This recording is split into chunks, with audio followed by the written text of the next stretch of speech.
Good evening. Welcome to Soni Irabor Live. Well, tonight I have a star-studded, guest line. Of course, with the most senior, should I put it that way, because of his position and the assignment he's been given to do. The Director General of the Nigerian Institute of International Affairs, Professor Eghosa Osaghae. He's with us by Zoom. And then we also have a very notable, distinguished retired journalist, or should I say veteran journalist. He used to be a news anchor those days, one of the protagonists and early starters of Newsline on NTA those days, Mr. Patrick Oke. And of course, a very distinguished businessman who runs two businesses, but I know that we have to bring a business perspective into all of these things because of the topic. His name is Theo John Philip. And they are in the studio with me. And the professor is on Zoom. So I'm going to start with you, Professor. Thank you for joining us. Well, the way Trump, let me pick the topic properly. Trump has said that tariff against many countries, in fact, I think it's against the entire world now, and that tariff must be paid to America in any business transaction that you are involved in. The truth is, it has created a confused element to the extent that most people think that Donald Trump is doing something, maybe as a result of his vengeance. I don't know what it is, but we need to expatiate on all of these things tonight as we discuss the matter. First, I would like to hear from the Director General of the Nigerian Institute of International Affairs. Where does Nigeria stand in all of these, Professor? You're welcome. Thank you. I am very glad to be here, Soni Irabor. It's good to be your guest. And welcome to the other guests here, the veterans and the big people. Now, the first thing is, when I hear people say, where does Nigeria stand in all this? You probably are presupposing that Nigeria is a target in some of these policy flip-flops. I will return to that in a minute. But I think the first thing to underline is that there is a concept of reciprocity that in international relations simply says, if you treat me this way, I will treat you in a like manner. In other words, action begets reaction. So you have seen, you have heard, that sometimes when countries feel offended and provoked, they take steps like we are retaliating, or we want to take our own pound of flesh. So there is room for reciprocity. The second thing is that, everyone now realizes, just in case we didn't before, that when America sneezes, the world catches cold. This is another way of reasserting America's dominance in the whole world. The third thing, of course, is that President Trump is even more interesting because he can almost predict what he's going to do. And he doesn't take things by accident. He doesn't hit below the belt. He tells it exactly as it is. He tells you, I'm coming for you, and he does that. Now, why is the whole world now, more or less the kind of, turbulence that we have seen?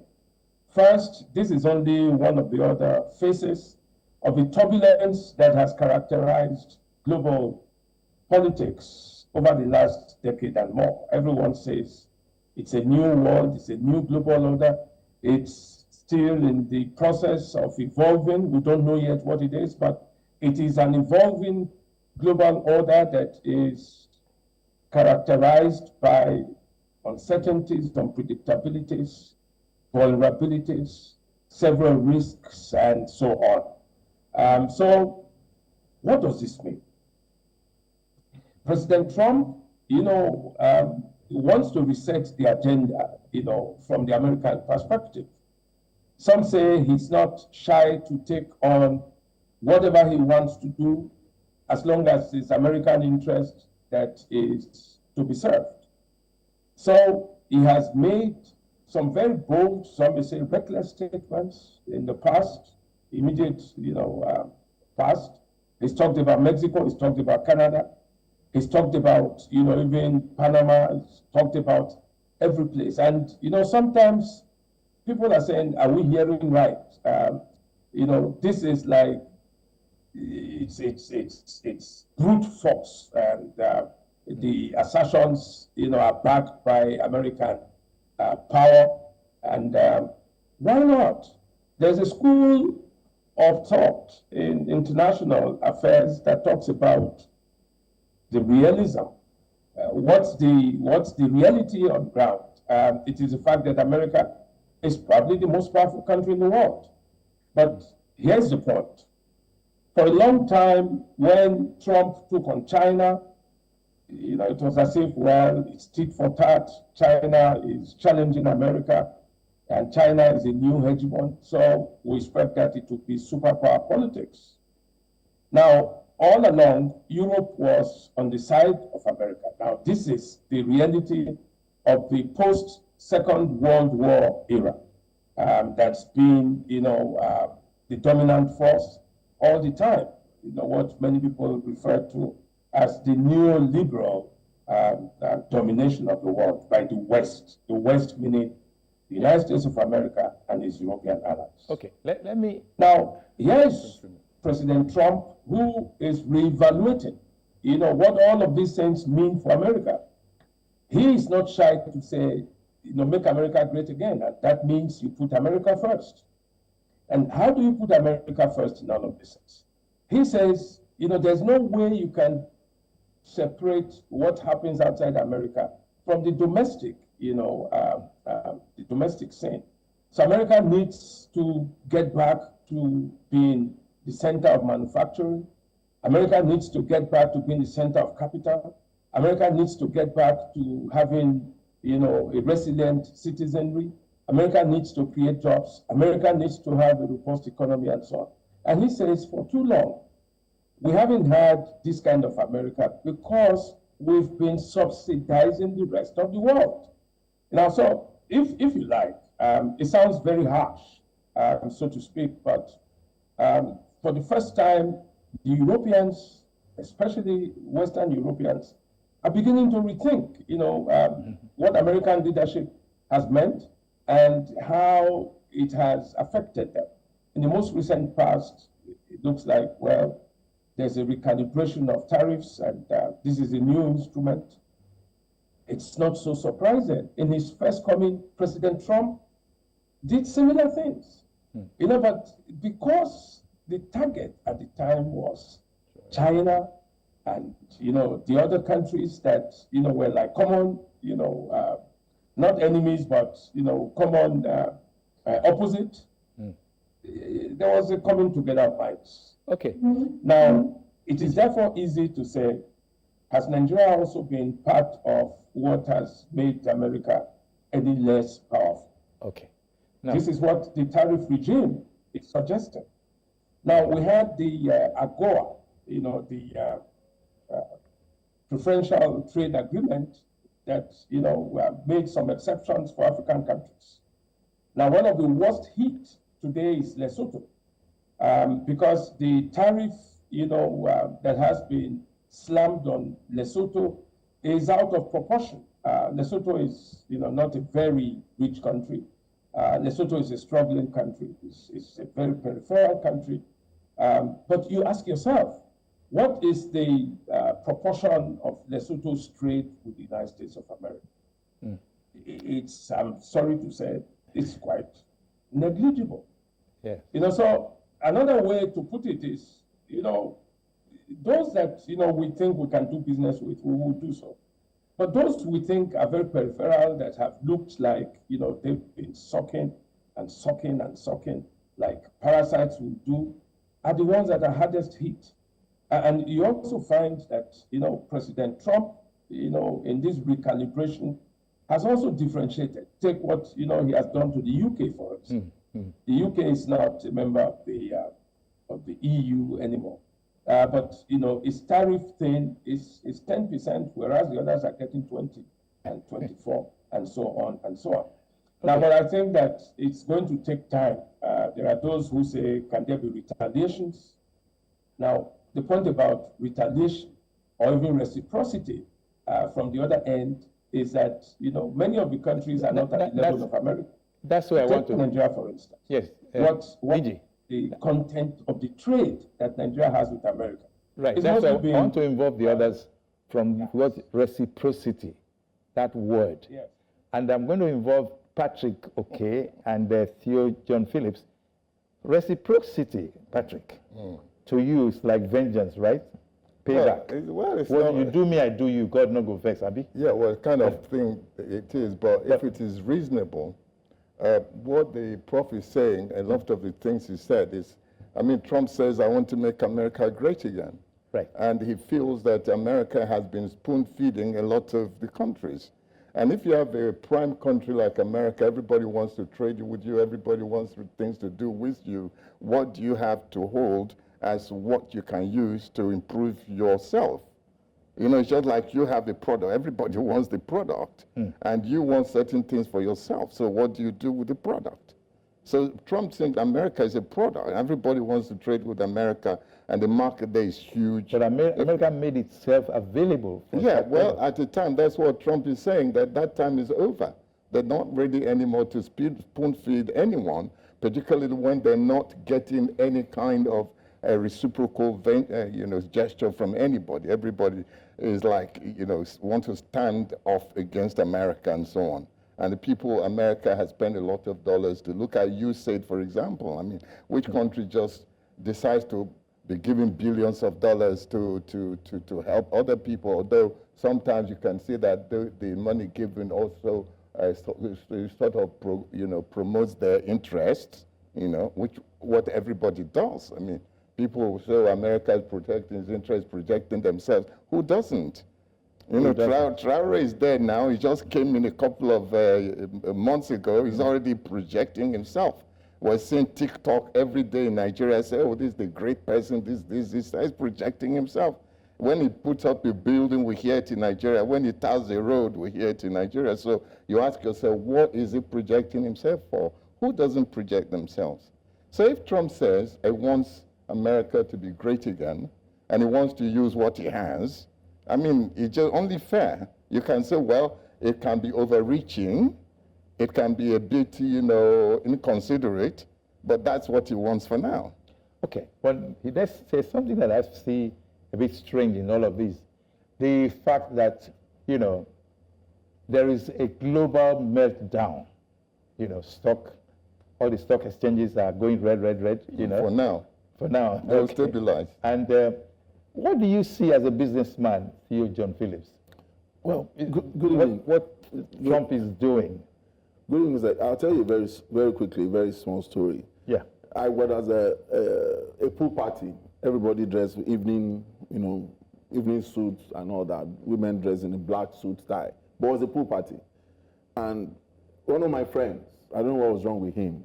He just practically jumped with his suit and everything, black tie, landed in the water, and what happened? Splashed water on everybody, on the food and everything. So I looked at him and said, why did you do that? He said, for the fun of it. He just wanted to see how it would feel. That's exactly the way I see what President Trump is doing. You're seeing it for the fun of it. Because, you see, look, everything he's saying, everything he's doing, you want to make America great again. Those days are gone. If, for instance, he's talking about manufacturing, what? You want to start polluting the air again? You want to start going to the heavy industries? The biggest industries in the world now are service-based economies. Okay. Japan, South Korea, where all those things are coming. You cannot now tell me you want to make America start producing all those, tractors. Those days are gone. You got to start to look at, for instance, where do you meet China head on? Where do you meet all these smaller countries that are able to have comparative advantages of trading, what they can do? So blowing up tariffs everywhere, your people pay for it. There's going to be, America has a place in the world, either he likes it or not. And with a big posture comes consequences of stature. People will respect you for that, but you will also have to give credit for your size. So telling people that America will no longer be responsible for this, is not possible. When an elephant dies in the forest, in Yoruba language, it's like, look on, people gather, villages gather to eat an elephant. The US is an elephant, though he's not dead, but I'm saying that President Trump must start to understand that there are consequences for size and the greatness of his country. He's going to pick up some bills, either he likes it or not. Can I just come in there? Yeah. Can I just come in there? Yeah. I think, for example, we cannot dictate to a country, that it should be a Father Christmas. Do you understand? When you look around the world and nobody else is a Father Christmas, everybody's America wants to be a world power. Yeah, but no, it doesn't want to be a world power. It is a world power. The only world power. No, it's not the only world power. Everybody knows that the Americans acknowledge the Chinese. You understand? In a condescending way. Yes, India has, shot up the list as the most populous country in the world. You understand? And the Chinese are showing everybody that they're a world power. And America knows that. And America says, look, if we stay complacent, we're just going to be here thinking we're great. Before we wake up, people like China will do what they would. And you can't say, now look at the Chinese economy, perhaps the largest economy in the world, the second largest economy in the world. Why don't we expect the same thing from them? Okay. Professor, back to you. How do you see all of this happening to the entire world? Because, for example, Russia is at war with Ukraine. Israel is at war with Palestine, the Gaza Strip. And then, of course, we're looking at China. We don't know where China really stands. But China has overtaken America, or is almost overtaking America, as the second largest economy in the world. So where do you see, with this tariff war going on, how do you see China and America and the rest of the world playing out?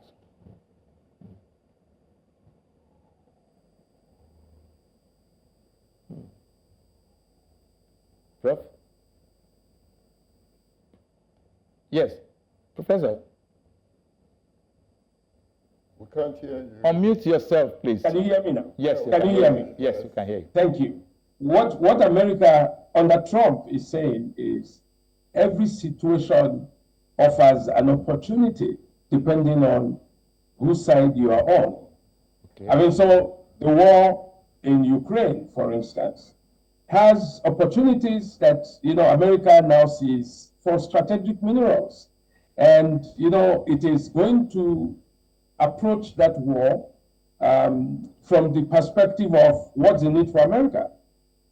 There's peace, it is good, but, it must be amenable to America's core interests. Now, I think that the message all around, if you are asking for what the global consequences and what the responses we have seen so far would suggest, is that first, the whole essence of globalization, free trade, trade liberalization, all of those things are now having to be reviewed because American interventions seem to challenge the orthodoxy that we have known, conventional wisdom of liberalism, of free trade, of globalization. So in a sense, these are suggestions of possible deglobalization. These are, budgets, border closures and so on. Now, if all countries were to reciprocate, as I said earlier, where would that leave us? It would mean that countries would have to rely more on themselves, than on external aid, for instance. I think, when, the whole USAID, the drawbacks were made, the whole point was to say, look, there's no free lunch anymore. It's even been proven that some of those funds were used for unintended purposes. What will surprise many people, for instance, that some of the funds found their ways into terrorism and so on. But here's the point. If Nigeria, Ghana, South Africa, Lesotho, we all want to do well, we have new situations and new opportunities. The African Continental Free Trade Area Framework provides a very useful option, that we can use. The EU is now beginning to learn that it must do more for itself, using its own resources. The UK is also recalibrating. Now, as for China, this is the war of the two powers, and it's always been so. For a long time, it is that US-China interface and conflict and division and reciprocal disadvantaging that will drive the rest of the world. In other words, for countries that are vulnerable and exposed and weak and that depend on foreign aid, for instance, this is the time now to say we'll depend less on America and ask China, what are you offering? Now, it is also useful to know that at this time, the BRICS, has come in with a very strong voice.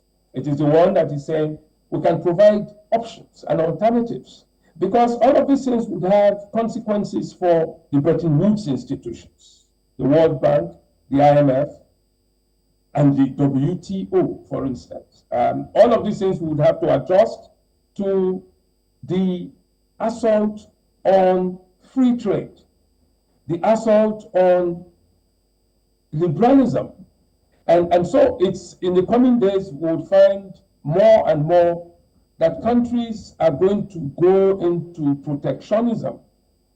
Countries are going to go back into the kinds of economics, that were closed, and there will be a lot of retaliations, and there will be, but the good thing about all of this, if liberal economics is anything to go by, is that the balancing of forces, supply and demand, the unseen hand of the market, all of those things have a way of adjusting, with state action, of course. And what we have seen with Donald Trump and Canada and Mexico, for instance, is that, he can sound very strong-willed and so on, but looking at the strategic calculations that go into the repercussions, of the kinds of tariffs and so on that he has introduced in the immediate short run, in the medium term, and in the long run,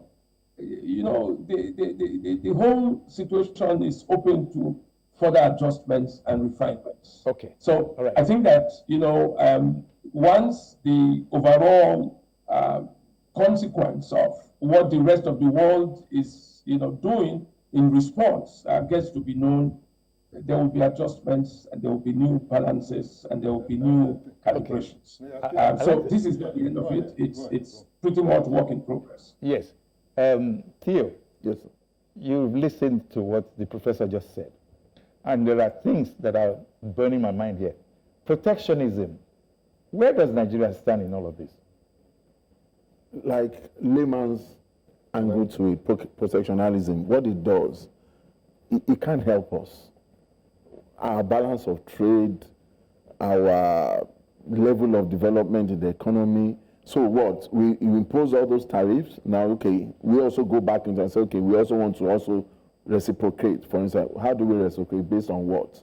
What do we produce? What do we export? What do we have on ground? So you want to protect what? So what protectionality does for me is to make government now come more into say, okay, this is how things ought to be done. You are putting a lot of, government intervention into all these things.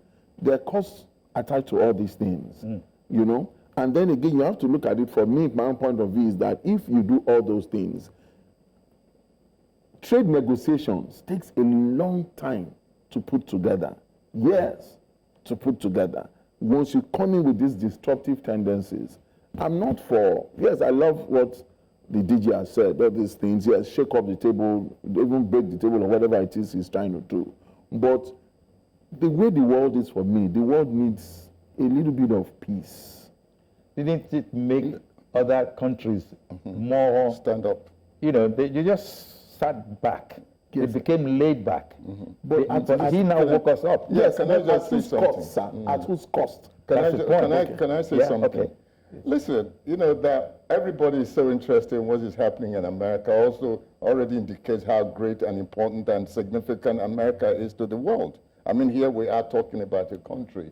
Can we actually go to Britain and say, Britain, this is what you should do. You shouldn't put tariffs of this. This is how you should sell this. This is what you should do to others. That which countries in the world can you go to Russia and tell them what to do? No. You see, because the U.S. has been so liberal, and as I said, been spoon feeding everybody, that everybody now has things that there's something they must expect. It's like what do they call it? An expectation psychology, as it were. We deserve this. This should happen to us. You should put your country in such a way that you can dictate what you want to do. Which is what America is doing now. Yes, I mean, you can't, somebody can come and tell you, oh, we have oil. You understand? And they say, well, you know, for world peace, you must do this oil. Like, well, OPEC is there trying to regulate and everything. But in the end, we say, okay, we have how many million barrels we're allowed today. We sell our so. We can go to OPEC and say, this is what we negotiate with OPEC, then it becomes something. But you can't start dictating to America what America should do with its own economy, what it should do, whether it has tariffs. If you can't cope with it, go and negotiate. If you can't negotiate, stop trading. You understand? You can't tell a country what to do. But there's an alternative now, the BRICS. Yeah, well, BRICS is also an alternative. Yeah, they provide what they have to, but I don't see anybody in BRICS, or any of the countries in BRICS being so generous as America has been. Who is good? India? Is it India? Is it Russia? Is it South Africa? You know, all this kind of, who? See, let's face it. A country like America can decide what it wants to do. If you want to cope, you cope. If you can't cope, if you can't stand the heat, get out of the kitchen. And then Trump is saying, I'm going to implement these tough things. Let's see your response. If we can get on, like the Prof is saying, it's like shaking the table. After a while, everything will settle because America, in the long run, wants to survive. Okay. Do you understand? But they don't want to survive at the behest of his trading partners. Right. They don't want the trading partners to be the ones to dictate to them. So Okay. let's see. This is what we want to do. Can you cope? If you can't, you think Trump is not ready to negotiate?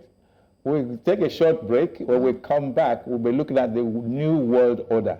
The professor mentioned something like that earlier on, and then we're going to discuss it in serious. So we'll be right back after the break.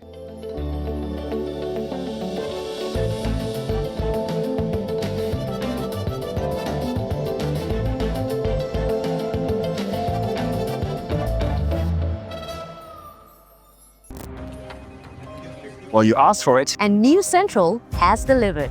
You asked for it. And New Central has delivered. You asked for it. And we delivered. You asked for it? Now you've got it. Yes, New Central is live on GoTV Channel 23. Get the latest news and headlines from Nigeria and across the world. With GoTV, News Central gives you major stories and breaking news on politics, business, sports and entertainment at your fingertips. Welcome to fearless reporting like no other. You asked for it. And now you've got it. News Central on GoTV Channel 23.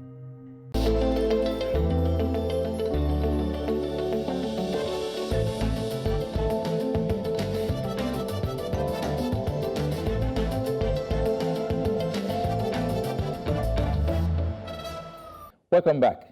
This is Soni Irabor Live, and I'm proud to say we have some of the very best brains around today.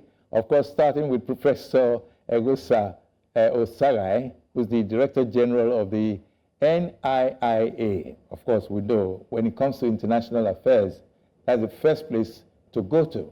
And I'm glad that he gave us a chance. I've been begging him to come on my show, and thank you for coming, Professor.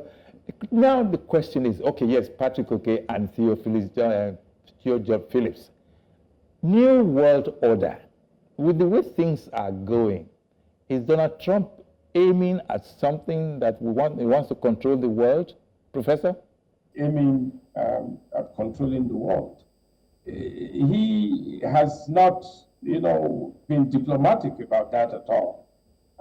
He wants a world, that is set in the image of America. In other words, as much as is possible. He sees America as, the superpower, that will determine, how things work.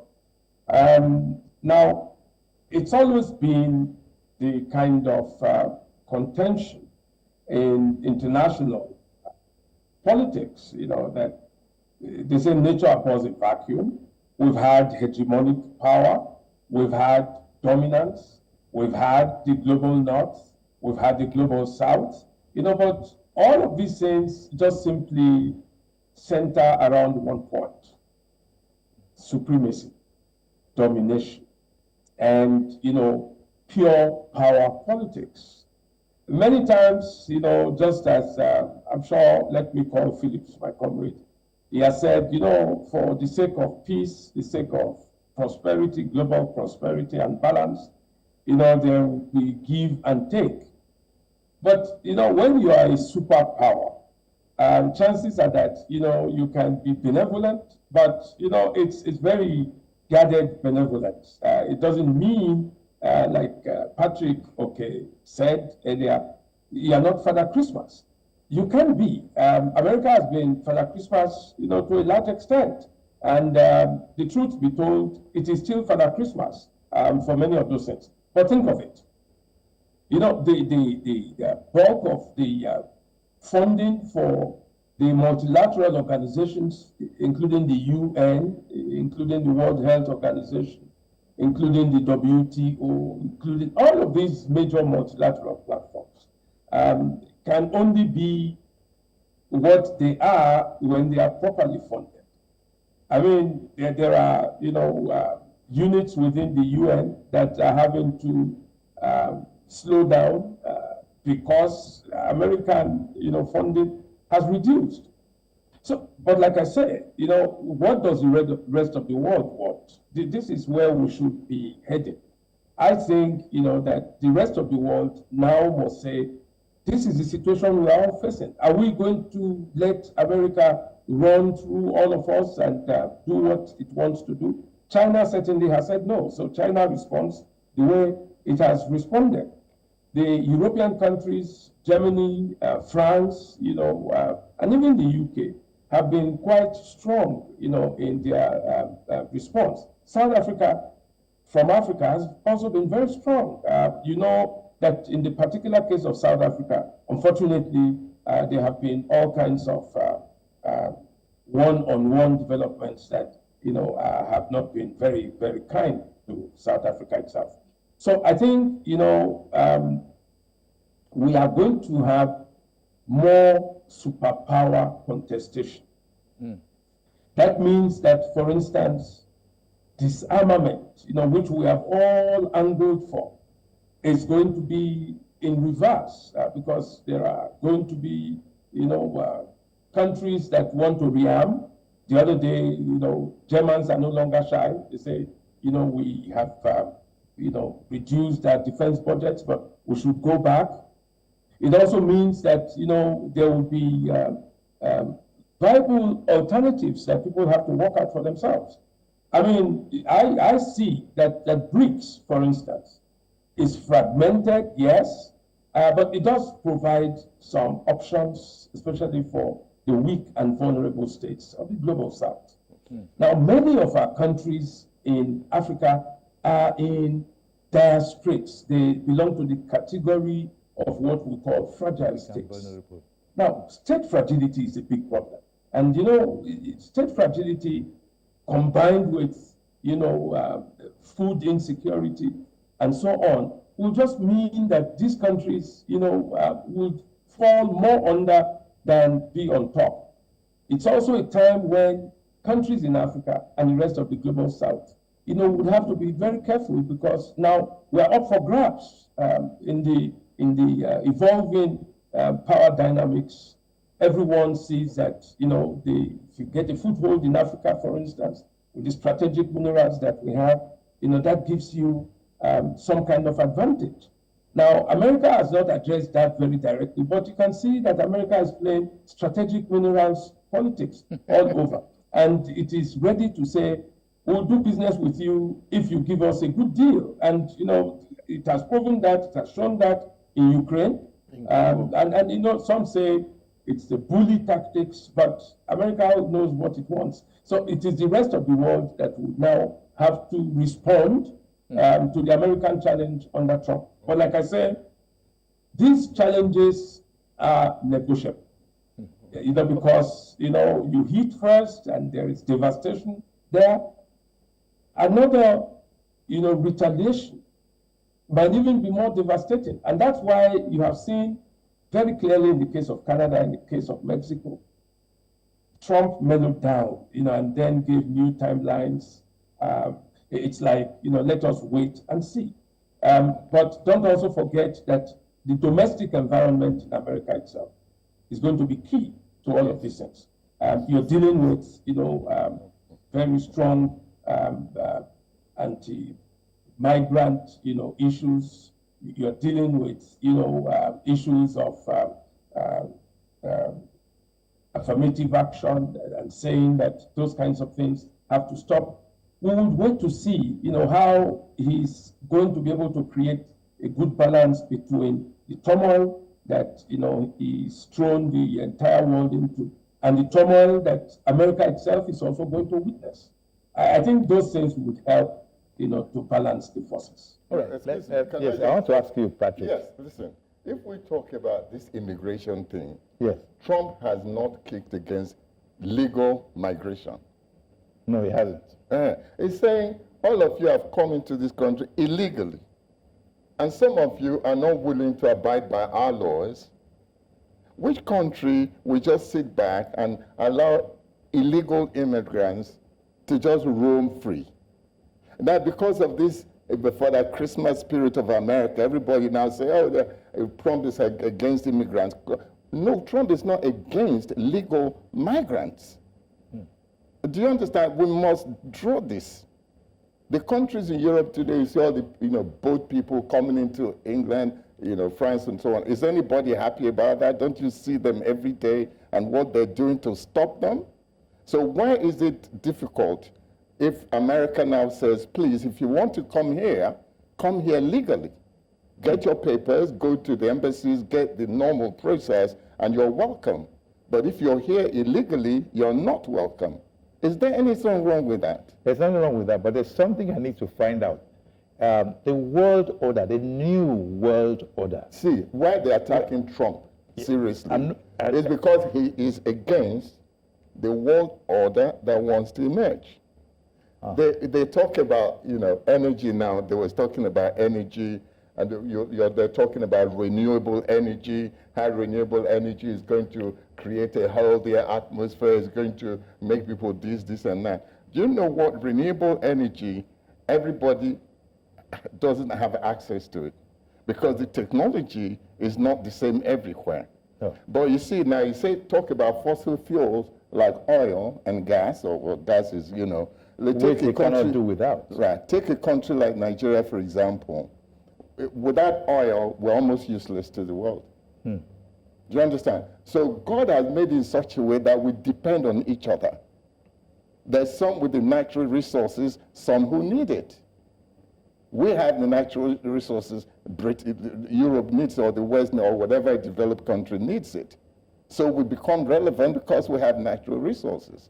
Now, when they go into renewable energy and throw your oil to the side, you become irrelevant, because what do they need you for?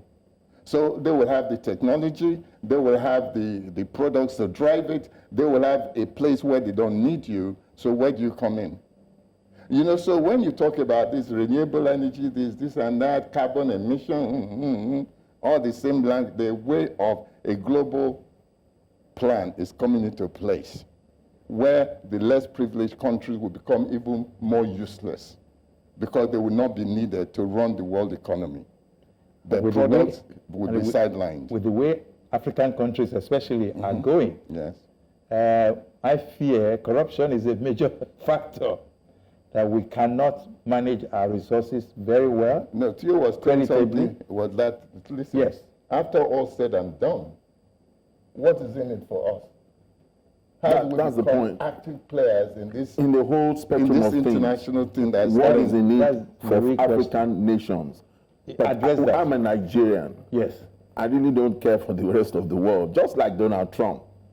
So if I would like to take a position, my position would be what is in need for Nigeria in all this. Professor, I hope you are listening to that. What is the need for Nigeria? What is in need for Nigeria? So I'll take a position just like President Trump has done. I'm a Nigerian. I have 200 million of my people exposed to the vagaries of the world. Where do we go from here? If these things push through, Nigeria is in trouble. We have no plan. When I was in university, there was 2020. And people used to tell us Vision 2020 will come. Vision 2020 came without a whimper. Jesus has not come back. And it just went like that. Nothing was achieved. The development plan from when I was in secondary school in 83 at the Siemens Grammar School, we used to read about it, 5-year development plan and everything. We did jam about it. Nothing has been done. Housing for all by the year 2000. But yes, housing for all by the year 2000. Now, if these things pull through, what President Trump is doing, countries like Nigeria will have what I call, is this fratricidal warfare? We will have serious shakedown in our countries. We will burn. And what will happen will be like what is happening in Congo, where the people, countries like the US will tell us that, okay, give us this, give us access to this, we'll bring mercenaries to your country to control your people for you. I think that's going a bit far, Theo. I think that's going a bit far. You think so, sir? Yeah, I think it's going a bit far because if, for example, see how much the U.S. has spent in the war in the Ukraine, about $660 billion. And then you spend $660 billion for a country. The war is not ending. The war is not, that's the, okay, it's not ending. And at the same time, you don't want a system to recoup a little bit of it. And Trump is saying, we're spending so much on you. You have some minerals. Let's see. Let us, have some payback. We can't just keep spending this amount of money on you. And Trump is saying, Zelensky, yes, this thing about the spirit of Europe is good, but your young men are dying every day. 2 days ago, 900 soldiers came from the war front in body bags. Body bags, yes. And this is happening every day. Ukraine is getting devastated. Everybody knows that Ukraine cannot defeat Russia. It's impossible. Without America, Russia would put Ukraine in his pocket. And it's not because Ukraine is weak, it's just this nature of Russia is a world power. And Trump is saying the killings have to stop. And they say, oh, he's friends with Putin. Can Europe stand a war with Russia? Europe cannot stand a war with Russia. True. Russia has developed such arsenal that you heard about Satan II. The one bomb Russia has built, everybody knows about it, is designed to wipe out the whole of France. One bomb. And they have, they don't work according to regulations. If you say there's a limit on the tonnage of bombs, for example, you say everybody can only do 10 kilotons of a nuclear bomb. Russia will do 40. And they don't have because any they are not signatories to the so the thing is, hang on. Yeah. The thing is, Europe cannot afford to go to war with Russia. And Trump is saying, you NATO have to be strengthened. You have to spend more in your defense if you want Russia to have any respect for you. We can't keep funding you and funding the NATO armament. Here is Turkey, the second largest army in NATO. What is it doing? So sometimes we have to look at these things. Time is running out, and I need, Professor, I'm bringing you back. There are questions, pertinent questions that are coming up here. One is what's in it for Nigeria. The other one is all this idea of world power and the weaponry, how is it going to help anybody? You know, for example, if Satan II, as Patrick Oke said, Russia has Satan II and can wipe out the whole country like France, that's scary. What is in it for Nigeria, and how can we really balance power the way it used to be? Professor, we have less than 5 minutes to go. Yes, thank you. I think there's consensus, all of us are agreed that the best way to respond is to strengthen our own capacities. Exactly. I mean, the Lagos Plan of Action of 1980 talked about not only self-determination and autonomy, but self-reliance. We have to have foundations that are autochthonous, that are, ours to control. What we have lost is, we no longer have control over the initiatives of what we want to do. Not because we don't know what to do, but because others are guiding us. Now, I heard references to development plans. It's so easy to, in one fell swoop, reduce everything to a rubble. The Third Mainland Bridge in Lagos, the Benin Highway, to Shagamu, the airports that we have, Murtala Mohammed, the building of Abuja, the urban renewal, the great things that we did, those are products, very concrete products of our development plans in the past. You say you had Vision 2020, what has come out of it? A great deal. The point is, it's when we have these kinds of opportunities that we then begin to say, oh, look, we haven't done well enough and so on. It's been difficult for us as a country. Yes, there's no doubt about that. I think that, in the last decade and more, we have had it very rough, as a country. But when Nigeria demonstrates its resilience, it's precisely at moments like this. And I dare say that, we may have, been, seen as a declining country, some say so. But the truth is that we are rebuilding our country. And all of us must do this. And I see that the kinds of interventions and interjections that you get from the Trumps of this world are to the effect that you must do things for yourselves.